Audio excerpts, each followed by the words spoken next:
¿Qué tal, amigos y amigas del mensaje de la Biblia? Hoy tenemos un tema interesantísimo por demás. Nos preguntan si el hombre de Romanos 7 y el hombre de Romanos 8 es el mismo hombre o son hombres diferentes. Si son el mismo hombre, ¿por qué? Si son diferentes, ¿por qué? Así me hicieron la pregunta y así se la comparto a ustedes y procedemos inmediatamente a analizar el tema. En Romanos capítulo 7, en el versículo 1, el apóstol Pablo comienza diciendo: ¿acaso ignoráis, hermanos, pues hablo con los que conocen la ley, que la ley se enseñorea del hombre entre tanto que éste vive? Y entonces hace una analogía de la mujer casada que está sujeta por la ley al marido, y que mientras éste vive, ella está sujeta a él. Pero si él muere, esta mujer queda libre de la ley del marido. Así que si en la vida del marido, esta mujer se une a otro hombre, es considerada adúltera según este versículo. Pero si su marido muere, esta mujer es libre para casarse con otro hombre. Así que entonces, en el versículo 4, el apóstol Pablo dice que nosotros hemos muerto a la ley mediante el cuerpo de Cristo, para que seamos de otro, es a saber, de Cristo, de modo que llevemos fruto para Dios. Este marido representa la ley de Dios. Por eso el apóstol Pablo comienza diciendo: ¿acaso ignoráis, hermanos? Pues hablo a los que conocen la ley. Él está hablando a los que conocen la ley. Así que este marido representa la ley. La mujer representa a la humanidad, a nosotros, en este caso también a la iglesia. Y la mujer, nosotros, estamos sujetos a la ley, entre tanto que estamos vivos. Nacemos bajo la ley, nacemos bajo pecado, nacemos bajo maldición, nacemos bajo condenación. Somos reo de muerte desde el nacimiento. Somos hijos de ira desde que nacemos. Y eso es lo que el apóstol Pablo está diciendo. Y mientras estemos vivos, estamos sujetos a esa ley. Estamos bajo esa ley. La ley nos señala el pecado y nos condena porque nosotros no tenemos nada que podamos producir nosotros para libertarnos de la condenación de la ley, ya que por las obras de la ley ningún ser humano se justifica delante de Dios. ¿Qué hizo Dios? Envió a Cristo en semejanza de carne de pecado y condenó al pecado en la carne. ¿Cómo? Viviendo una vida perfecta, una vida de obediencia perfecta. En Mateo 5:17 él dice: no penséis que he venido para abrogar la ley de los profetas. No he venido para abrogar, sino para cumplir. Y entonces en Romanos 5:18 y 19, el apóstol Pablo dice que por la desobediencia de Adán, nosotros, los seres humanos, fuimos constituidos pecadores. Y en Romanos 5:12 dice que por la desobediencia de uno, que por la desobediencia de Adán, por el pecado o transgresión de Adán, la muerte pasó a todos los hombres, por cuanto todos pecaron. Pero en Romanos 5:18 y 19 dice algo más. Dice que, según por la obediencia de uno, desobediencia de uno, mejor dicho, nosotros fuimos constituidos pecadores, así también por la obediencia de uno, de Jesús, los muchos serán constituidos justos. Cuando tú aceptas a Cristo como Salvador personal, Dios te otorga la obediencia perfecta de Jesús y es tan tuya como si tú la hubieras vivido. Eso es justificación por la fe, donde Dios te coloca, te otorga los méritos de la obediencia y de la justicia perfecta de Jesús. Y ante Dios eres tan santo y tan puro como Cristo. Ese es tu derecho al cielo, la justificación por la fe. Solo por fe, solo por gracia, solo por sangre, solo por Cristo. No por las obras de la ley. Entonces, luego el apóstol Pablo dice, en el versículo 7, que el que ha muerto ha sido justificado del pecado. ¿Por qué? Porque Cristo nos mató en la cruz con Él. Cuando Cristo murió, como dice el apóstol Pablo, si uno murió, luego todos murieron. El que acepta a Cristo como Salvador personal muere. La muerte de Cristo es su muerte. La muerte de Cristo es la paga de nuestra deuda de pecado. La muerte de Cristo pagó la deuda de pecado del hombre. Pero el hombre tiene que aceptarla. No es automática. Tenemos que aceptar la salvación por la fe en Cristo Jesús. Entonces, en el versículo 8, en Romanos capítulo 7 y versículo 6, dice que ahora estamos libres de la ley. Una vez que aceptamos a Cristo como Salvador personal, estamos libres de la ley. ¿Qué significa libres de la ley? Libres de la condenación de la ley. Libres de la maldición de la ley. libre de todos los castigos que impone la ley. ¿Por qué? Porque tenemos obediencia perfecta en Cristo por la fe. Es tan nuestra como si nosotros la hubiésemos vivido. Entonces muchos piensan que al ser justificados por la fe, ya la ley la echamos en la basura. No hay que obedecerla más. Pablo nos advierte en Romanos 3:31, luego por la fe deshacemos la ley. En ninguna manera. Antes establecemos la ley. ¿Por qué?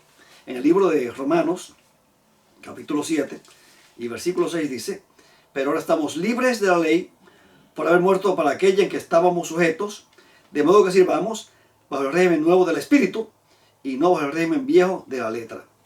¿Qué hace el Espíritu Santo con la ley bajo el régimen nuevo del Espíritu?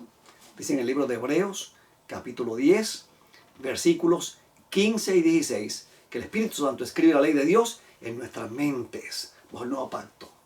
Por eso el apóstol Pablo dice en Romanos 7:22, porque según el hombre interior me deleito en la ley de Dios. La obediencia al justificado no es una obediencia por las obras de la ley para salvarse. No, señor. Él ha sido salvo por las obras de la ley de Cristo. Según Romanos 8:7, nosotros no podemos producir esa obediencia. Dice en el libro de Romanos, capítulo 8, versículo 7, por cuanto la mentalidad de la carne es enemistad contra Dios, porque no se somete a la ley de Dios, ya que ni siquiera puede. Por más que el hombre intente justificarse por las obras de la ley, no puede. Es imposible. Por eso hay que acudir a Cristo. En Cristo hay perfecto y completo cumplimiento de la ley y es nuestro por la fe. Se nos otorga por la fe cuando creemos. Pero eso no quiere decir que ahora yo soy libre para pisotear la ley de Dios. No, señor. La ley establece la fe. El Espíritu Santo establece la ley. O la fe establece la ley, mejor dicho, en Romanos 3:31. Y el Espíritu Santo también la establece porque la graba en nuestras mentes bajo el nuevo pacto, según Hebreos 10, 15 y 16. Por eso, el apóstol Pablo dice, según el hombre interior, me deleito en la ley de Dios. Romanos 7:22. Ese deleite, ese gozo, implica que el creyente atesora los mandamientos. Aquí están los que guardan los mandamientos de Dios y la fe de Jesús.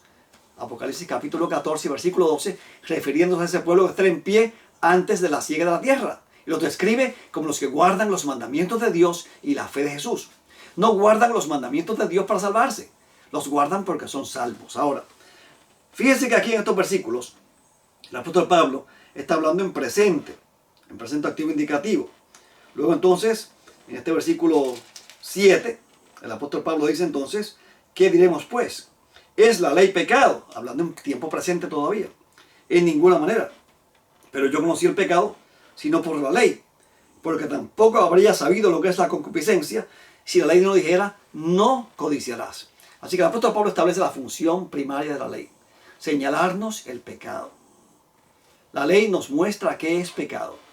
Cuando el hombre reconoce su pecaminosidad, tiene dos alternativas. O se hace el loco, la ignora y sigue pecando, o se arrepiente. Dice, no, yo no puedo seguir así, necesito salvación, necesito a Cristo. Yo quiero ir al cielo, yo quiero gozarme de la tierra nueva, de los bienes venideros. Entonces, la ley te conduce a Cristo. Del monte Sinaí, donde Dios te encerró desde que naciste, se ve el monte Calvario. Tú tienes que aceptar el Calvario. Tienes que aceptar a Cristo como Salvador personal y serás salvo, dice la palabra de Dios. Luego entonces, en el versículo 8 dice, mas el pecado. Una vez que el apóstol Pablo está consciente de que la ley revela el pecado, él dice, y sigue hablando en tiempo presente, activo indicativo. Mas el pecado, tomando ocasión por medio del mandamiento, produjo en mí toda clase de concupiscencia. Porque sin la ley, el pecado está muerto. Si Cristo hubiese podido resolver el problema del pecado, eliminando la ley, Cristo no hubiera tenido que morir en la cruz. El hecho de que Cristo tuvo que venir a cumplirla, según Romanos 5:17, es la evidencia más contundente de la vigencia y la perpetuidad de la ley. Porque la ley nos sigue revelando el pecado aún después de convertidos a Cristo. Así que entonces, sin la ley el pecado está muerto. ¿Por qué? Porque la ley es el instrumento de Dios para revelarnos el pecado. 9.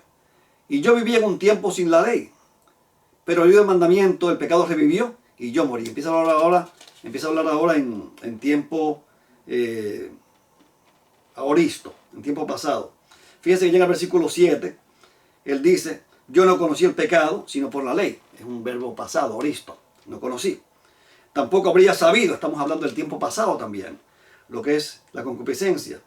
Luego entonces en el versículo 8, pero el pecado tomando ocasión por medio del mandamiento, produjo, eso es un aoristo, emito la clase de la concupiscencia, porque sin la ley el pecado está muerto. 9, y yo vivía, eso es un aoristo, en un tiempo sin la ley, un tiempo pasado. Pero venido el mandamiento, el pecado revivió, y yo morí. Revivió, morí, pasado. Y hallé, en el versículo 10, que el mismo mandamiento que era para vida, a mí me resultó para muerte. Hallé, resultó, verbos en tiempo pasado. 11, porque el pecado, tomando ocasión por medio del mandamiento, me engañó y mediante él me mató. Engañó y mató. Tiempo pasado nuevamente. Aoristo. 12, de manera que la ley es a la verdad santa y el mandamiento santo, justo y bueno. Así que el problema no está en la ley. La ley es santa, justa y buena. La ley cumple su función. El problema está en nosotros, gracias al pecado de Adán. Hay una insuficiencia en nuestra naturaleza que nos impide darle un cumplimiento perfecto a la ley, de modo que podamos obtener la justificación. Por eso que la justificación es solo por fe, solo por gracia, solo por sangre y solo por Cristo. No hay otro mecanismo. Aquel que intenta salvarse o llegar al cielo mediante su obediencia a la ley, está intentando un imposible. Esa persona sigue bajo la ley. Martín Lutero decía, estar bajo la ley es no tener con qué cumplirla. Es el reo de todos los castigos que la ley impone, decía Martín Lutero. Luego seguimos en el versículo 13. Luego lo que es bueno vino a ser muerte para mí, en ninguna manera, sino que el pecado, para mostrarse pecado, produjo en mí la muerte por medio de lo que es bueno, o sea, por la ley. La ley produjo muerte en nosotros al mostrarnos el pecado y mostrarnos nuestra condición. Porque dice Jeremías 2:22 que aunque te laves con lejía y amontones jabón sobre tu cabeza, la mancha de tu pecado permanecerá sobre ti. A fin de que por el mandamiento el pecado llegase a ser al extremo de la pecaminosidad. Entonces, ahora en el versículo 14, cambia el tiempo a presente activo indicativo. Hasta el versículo 13, prácticamente la gran mayoría de los verbos son aoristos, son en tiempo pasado. Pero al momento, el apóstol Pablo deja su vida pasada y regresa a su vida presente, a su presente. Dice, porque sabemos que la ley es espiritual, mas yo soy carnal, vendido al poder del pecado. Yo soy sarquinos, soy hecho de carne, y por lo tanto, al ser hecho de carne y estar en la carne, no puedo obedecer a la ley de Dios. No puedo obedecer a la ley de Dios. Entonces, dice, porque no comprendo mi proceder. Siga hablando en presente otra vez. No comprendo mi proceder. Pues no pongo por obra lo que quiero. No pongo por obra, presente otra vez. Sino lo que aborrezco, esto es lo que hago. Y si lo que no quiero, eso es lo que hago, estoy de acuerdo con la ley de que es buena. De manera que ya no soy yo quien obra aquello, sino el pecado que mora en mí, dice el apóstol Pablo. O sea, mucha gente se cree que cuando se convierte a Cristo, el pecado se elimina, el pecado se acaba, el pecado se va. No, señor. Martín Lutero decía, yo pensé que cuando me bauticé, el viejo hombre iba a morir, pero se me olvidó que sabía nadar. No sabía yo que sabía nadar. El viejo hombre seguirá ahí dando candela después que te bautices. Peor que antes, porque antes lo hacías por naturaleza y lo hacías naturalmente. Pecabas por naturaleza y pecabas naturalmente. Ahora te conviertes a Cristo, sabes que el pecado no se debe practicar y cuando pecas te sientes un miserable. Dices, qué mal me siento, ¿por qué yo haría esto? ¿Quién me mandaría a hacer esto? ¿Por qué ofendí a Dios de esta forma? Y entonces comienza la batalla. Entonces decimos, ¿pero qué es lo que está pasando? Yo era un fumador y dejé de fumar cuando me bauticé. Pero todavía, siendo bautizado, me dan ganas de fumar. Y una que otra vez me he fumado un cigarrillo. ¿Qué pasa, Rafael? Me decía un amigo el otro día. ¿Qué pasa? Y yo lo llevo aquí a Romanos 7. Otros me han dicho, yo antes era un alcohólico. Iba mucho a las fiestas. Me convertí a Cristo y dejé de tomar. Pero Rafael, veo la botella de licor y se me hace la boca agua. Quisiera tomar otra vez. Me da la tentación. Me dan ganas de tomar nuevamente. Rafael, y le digo que en algunas ocasiones he tentado, he caído. Y he tenido que caer de rodillas pidiéndole perdón a Dios. Me siento un miserable. Me siento mal. Me siento un pecador. Yo no quiero hacer eso. ¿Qué puedo hacer? Vamos a ver. Y si lo que no quiero, eso es lo que hago, estoy de acuerdo con la ley, que es buena. El problema no es la ley, somos nosotros, es nuestra naturaleza. De manera que ya no soy yo quien obra aquello, sino el pecado que mora en mí. Pablo dice, yo soy carnal. La ley es espiritual, pero yo soy sarquinos, soy carnal, soy hecho de carne todavía. No he sido glorificado todavía, el pecado no ha sido erradicado todavía. Sigue ahí molestando y pidiendo satisfacción. Aún como bautizado, aún como creyente convertido a Cristo. Porque yo sé que en mí, entonces en mi carne, no mora el bien. Escuche bien, en tiempo presente nuevamente. Porque el querer el bien lo tengo a mi alcance, pero no el hacerlo. Porque no hago el bien que quiero, sino el mal que no quiero, eso es lo que pongo por obra. Muchas personas creen que cuando se bauticen van a dejar de pecar completamente. Dicen, no voy a pecar más, me convertí a Cristo. Y qué sorpresas se llevan cuando se dan cuenta que después de convertidos, la tentación se intensifica, el pecado se intensifica, la concupiscencia se intensifica, los deseos se intensifican, peor que antes, porque antes lo hacías por naturaleza y tu conciencia no te molestaba. Antes te emborrachabas y tu conciencia no te molestaba, al otro día volvías a tomar otra vez, pero ahora estás en Cristo y tomas licor y te sientes el más miserable de los miserables y caes allá de rodillas pidiéndole perdón a Dios. Dios mío, ¿qué yo he hecho? ¿Por qué? Ayúdame a eliminar esto, ayúdame a vencer esto. Y es una lucha constante contra ese vicio, constante y continua, que no cesa. Encuentro pues esta ley, versículo 21, Romanos 7, 21. Encuentro pues esta ley, que queriendo yo hacer el bien, el mal está presente en mí. Eso es importante que lo entendamos. Nos convertimos a Cristo. Dios nos hace templos del Espíritu Santo, porque tan pronto te conviertes a Jesús, Dios te sella con el Espíritu Santo, según Efesios 1:13. El Espíritu Santo mora en ti, eres templo del Espíritu, Él te dirige. Pero entonces también está la carne. Esto me acuerda de unos muñequitos que yo veía cuando pequeño. Un niño que iba por el camino con un diablito en un hombro y con un angelito en el otro hombro. Y el diablito le decía, tira una piedra a esa vieja, tira una piedra. Y el angelito decía, no hagas eso, eso es malo. Pero a última hora, a última instancia, quien tenía que decidir si tiraba la piedra o no la tiraba era el niño. Y eso nos ocurre a nosotros. Nos convertimos a Cristo y antes de convertirnos estaba el diablito solamente aquí. Nada más. Pero ahora nos convertimos a Cristo y el Espíritu Santo se para aquí. Entonces el espíritu malo, Satanás, nos dice, haz esto. Y el Espíritu dice, no hagas esto. Tú decides a quién hacerle caso. Tú decides a quién hacerle caso. Esa es tu decisión, porque Dios no fuerza voluntades. En esa lucha, en esa disyuntiva, tú debes de hacer lo que dice la palabra de Dios. Y eso vamos más adelante a ver cómo el apóstol Pablo nos aconseja a bregar con esta situación, con esta lucha. Versículo 22. Porque según el hombre interior, me deleito, presente activo indicativo, me deleito en la ley de Dios. El apóstol Pablo dice, aunque siento esta lucha, aunque hay veces que hago las cosas que no quiero hacer, según el hombre interior, según la nueva criatura, yo me deleito en la ley de Dios. ¿En qué ley? Porque es que algunos dicen, no, ahí está hablando de la ley de Cristo, otra ley diferente. No, señor. En Romanos 7:7, el apóstol Pablo dice que ¿a qué ley se refiere? A la ley que dice no codiciarás, a los 10 mandamientos, que es la ley que señala el pecado. La ley ceremonial no señalaba el pecado. La ley ceremonial, que fue escrita en un rollo por Moisés y puesta al lado del arca, esa ley señalaba la deuda que tú tenías y cómo pagarla con sacrificios. En lo que llegaba el Mesías y pagaba la deuda por ti. 23. Pero veo otra ley en mis miembros que hace guerra contra la ley de mi mente y que me lleva cautivo a la ley del pecado que está en mis miembros. Así que el apóstol Pablo dice, yo, según el hombre interior, me deleito en la ley de Dios. Pero veo otra ley también, que me arrastra, que me ala para lo malo, ¿verdad? Que me lleva cautivo. Y entonces al 24 él dice, miserable hombre de mí, ¿quién me libertará de este cuerpo de muerte? Escuche bien el clamor. Por favor, escuche bien el clamor. Subráyalo en su Biblia, en Romanos 7:24. Esto es importante que lo entienda. Miserable hombre de mí, ¿quién me libertará de qué cosa?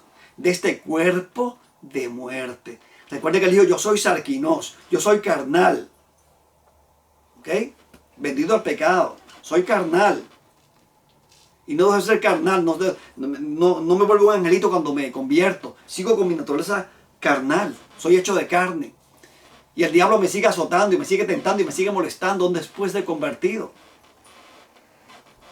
Entonces, ¿cómo el apóstol Pablo brega con esta situación? Gracias doy a Dios que por medio de Jesucristo, nuestro Señor, gracias doy a Dios por medio de Jesucristo, nuestro Señor, así que yo mismo con la mente sirvo la ley de Dios, mas con la carne a la ley del pecado. Así que el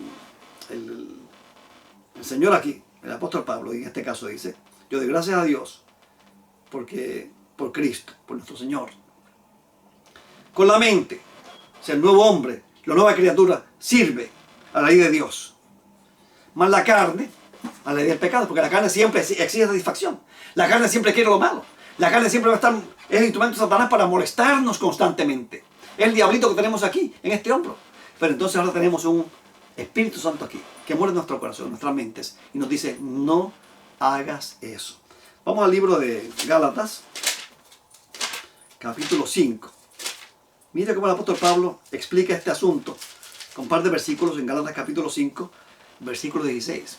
Ante esta disyuntiva, ante esta lucha, ¿cuál es el consejo del apóstol? Digo pues, andad, esto es un imperativo, andad en el Espíritu y no satisfagáis los deseos de la carne. Aquí este espíritu pneumatí es un dativo neutro de la tercera declinación. Y se podría traducir andad por el Espíritu. En otras palabras, déjese guiar por el Espíritu Santo. Eso es lo que el apóstol Pablo dice. Andar en el Espíritu significa déjese guiar por el Espíritu Santo. 17, escuche bien ahora. Porque el deseo de la carne es contra el Espíritu. ¿Se da cuenta? La carne desea. Usted se convierte a Cristo y antes quizás usted era un mujeriego. O esta mujer era una mujer que tenía muchos hombres. ¿Usted se cree que porque se convierte a Cristo ese deseo se va a ir? No, Señor. Tiene que suprimirlo. Dice aquí porque el deseo de la carne es contra el Espíritu y va a seguir molestándonos y exigiendo satisfacción aun luego de convertidos a Cristo. La carne sigue exigiendo satisfacción. ¿Ok? Y el del Espíritu es contra la carne y el Espíritu Santo es contra la carne. Así que tenemos uno aquí diciéndonos al oído, hazlo. Y uno acá que nos dice, no lo hagas. Y estos dos se oponen entre sí para que no hagáis lo que queríais. Así que tenemos dos fuerzas centrípetas obrando en nuestra mente. Una alándonos para la izquierda y otra alándonos para la derecha. El 18 dice, pero si sois guiados por el Espíritu, otro dativo neutro de la tercera declinación, neumatí, pero si sois guiados por el Espíritu, no estáis bajo la ley. Mira qué interesante. El Espíritu Santo nos conduce en esta lucha. Cuando estamos ante la tentación, cuando estamos siendo zarandeados por la tentación, ¿qué tenemos que hacer? Andar en el Espíritu, dejarte guiar por el Espíritu, hacerle caso a la voz del Espíritu y no a la voz de Satanás. Eso es un imperativo cristiano. Tienes que hacerlo. No puedes quedarte ahí a que el diablo te sacude y te zarandee. Sal de ahí. Huye de la tentación. Huye de la fornicación. Huye de la tentación. Dile al diablo que no. Hazle caso a la voz del Espíritu Santo.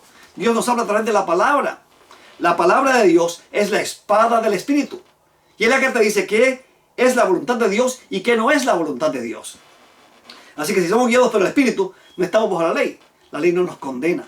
Estar bajo la ley es no tener que cumplirla. Es ser reo de todos los castigos que impone la ley. En Cristo tenemos un nuevo estatus. Somos justos por la fe y tenemos cumplimiento perfecto de la ley. Ya no estamos bajo la ley.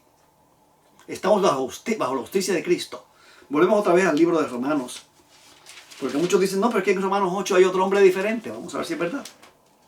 En Romanos 8, dice el versículo 2 o 1. Ahora pues, ninguna condenación hay para los que están en Cristo Jesús. Y hasta ahí se acaba el versículo. Algunas las versiones antiguas que se amparan en el texto receptus le añaden los que no están andando conforme a la carne, sino conforme al Espíritu. Eso es añadido, eso no va ahí. Ahí el versículo solamente dice en el texto griego original, en los manuscritos más antiguos, ahora pues, ninguna condenación hay para los que están en Cristo Jesús. Si usted está en Cristo, no se preocupe, no hay ninguna condenación para usted. Ande en el Espíritu y no satisfaga los deseos de la carne. Que esa sea su motivación. Dios le ama. Estamos en Cristo. No deje que el enemigo le diga a usted, tú estás perdido. No deje que el enemigo le diga, usted se va a perder. Usted está condenado. No, dígale, yo soy libre en Cristo Jesús. No hay ninguna condenación para mí. Tú no puedes conmigo. Yo soy de Cristo. Versículo 3, 2 y 3.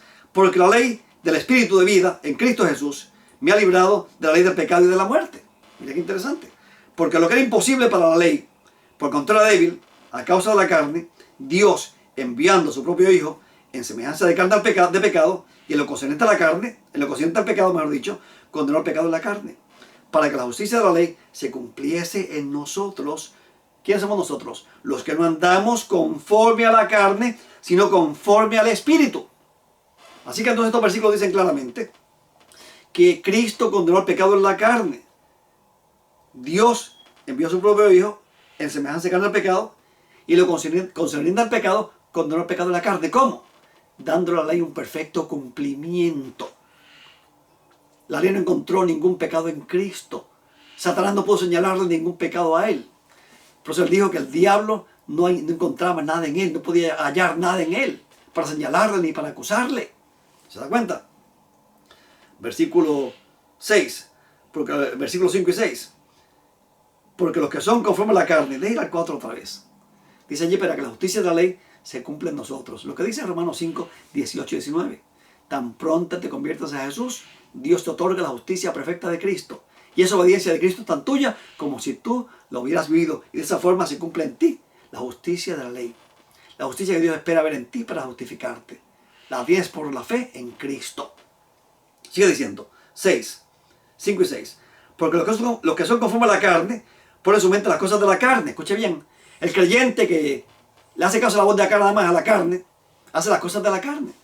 Pero dice aquí, los que son conforme al Espíritu, en las cosas del Espíritu. Aquellos que escuchen la voz de acá, del angelito, del Espíritu Santo en este caso, en mi mente, en mi corazón y en mi mente. ¿Okay?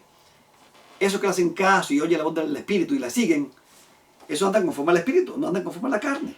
Y ahí está la clave. Andad en el Espíritu y no satisfagáis los deseos de la carne. Gálatas 5:16. Lo leímos hace un rato. ¿Por qué? Porque la mentalidad de la carne es muerte. Pero la mentalidad del Espíritu es vida y paz. Por eso es que usted tiene que espaciarse en las cosas del Espíritu y no en las obras de la carne. Espaciarse en las obras del Espíritu. ¿Cuáles son las obras del Espíritu? Aquellas que Él pone en nuestra mente. La ley de Dios es una ley de amor. Nos dice cómo amar a Dios y cómo amar al prójimo. El creyente convertido manifiesta el fruto del Espíritu y no satisface los deseos de la carne. Por cuanto la mentalidad de la carne es enemistad contra Dios, porque no se somete a la ley de Dios, ya que ni siquiera puede. La carne no puede someterse a la ley de Dios. Por eso es que tenemos que andar en el Espíritu. Y dejar que la justicia de la ley se cumpla en nosotros mediante el Espíritu de vida, que es en Cristo Jesús, mediante su dirección. Y los que viven según la carne no pueden agradar a Dios. Por eso hay que andar en el Espíritu y no satisfacer los deseos de la carne. Mas vosotros no vivís según la carne, sino según el Espíritu, si es que el Espíritu de Dios mora en vosotros. Y si alguno no tiene el Espíritu de Cristo, el tal no es de él. Los creyentes escuchan la voz del Espíritu, no la voz de Satanás. Ahí estriba la diferencia entre el convertido y el no convertido. Y los que viven según la carne no pueden agradar a Dios, dice el 8. ¿Ok? Entonces, dice en el versículo 11, y si el Espíritu de aquel que levantó de los muertos a Jesús habita en vosotros, el que levantó de los muertos a Cristo Jesús, vivificará también vuestros cuerpos mortales por medio de su Espíritu que habita en vosotros. Nosotros los creyentes, a partir del momento en que aceptamos a Cristo como Salvador, somos templos del Espíritu Santo, porque el Espíritu Santo habita en nosotros. Fuimos sellados con el Espíritu cuando creímos al Evangelio, según Efesios 1:13. Así que entonces sigue diciendo Romanos 8, que todos los que son guiados por el Espíritu de Dios, estos son hijos de Dios, versículo 14. Así que nosotros no somos deudores de la carne, y se nos insta en el versículo 13 a lo siguiente: porque si vivís conforme a la carne, vais a morir. Mas si por el Espíritu hacéis hacer morir las obras de la carne, viviréis. Ese es nuestro deber, nuestra responsabilidad. No andar según la carne, sino andar según el Espíritu y hacer morir las obras de la carne mediante las obras del Espíritu Santo. Ahora, el hombre de Romanos 8, ¿clama o no clama? Versículo 23, 22 y 23. Escuche bien ahora. Es más, voy a leer 20, 21, 22 y 23. Escuche bien ahora, por favor. Porque la creación fue sometida a vanidad, no por su propia voluntad, sino por causa del que la sometió, en esperanza de que también la creación misma será libertada de la servidumbre, de la corrupción, a la gloriosa libertad de los hijos de Dios. 22. Porque sabemos que toda la creación gime a una, y aún está con dolores de parto hasta ahora. Y no solo esto, sino que también nosotros mismos, que tenemos las primicias del Espíritu, nosotros también gemimos dentro de nosotros mismos, esperando la adopción, la redención de nuestro cuerpo. ¿Cuál es el gemido del hombre de Romanos 8? Quiere que su cuerpo sea redimido, que su cuerpo sea adoptado y redimido. ¿Cuál es el clamor del hombre de Romanos 7? Miserable hombre de mí, ¿quién me libertará de qué cosa? De este cuerpo de muerte. Note usted que el clamor de Romanos 7:24 y el clamor de Romanos 8:23 es el mismo clamor. Es pidiendo, es una queja contra la naturaleza pecaminosa. Es una queja contra la carne, contra los designios de la carne, contra la intención de la carne, contra el arrastre de la carne. El creyente no quiere pecar contra Dios. Y cuando se siente un miserable, cuando peca se siente un miserable. Miserable hombre de mí, ¿quién me libertará de este cuerpo de muerte? Pero tenemos la gloriosa esperanza, la gloriosa promesa que en Cristo Jesús somos más que vencedores. Y que nada ni nadie, ni lo alto, ni lo bajo, nada ni nadie, ni lo profundo, ni lo presente, ni lo porvenir, nos podrá libertar del amor de Dios que es en Cristo Jesús, Señor nuestro. Y con eso termina el capítulo 8 del libro de Romanos. ¿Okay? Así que fíjese que hemos demostrado sin duda alguna que el hombre de Romanos 7 y el hombre de Romanos 8 es el mismo hombre. El hombre que se deleita en la ley de Dios. Un inconverso no se deleita en la ley de Dios. Un inconverso no es una nueva criatura. Un inconverso no tiene una mente espiritual. No puede decir, no tiene hombre interior. Si usted busca la palabra hombre interior en una concordancia con otro testamento, verá que es la nueva criatura. Es el creyente renovado por el Espíritu Santo que ha sido justificado por la fe. Así que le insto en el nombre de Jesús a que ande en el Espíritu y que no satisfaga los deseos de la carne. El tiempo se nos acabó, no tenemos tiempo para más. Será hasta el próximo programa y que Dios te bendiga y te guarde.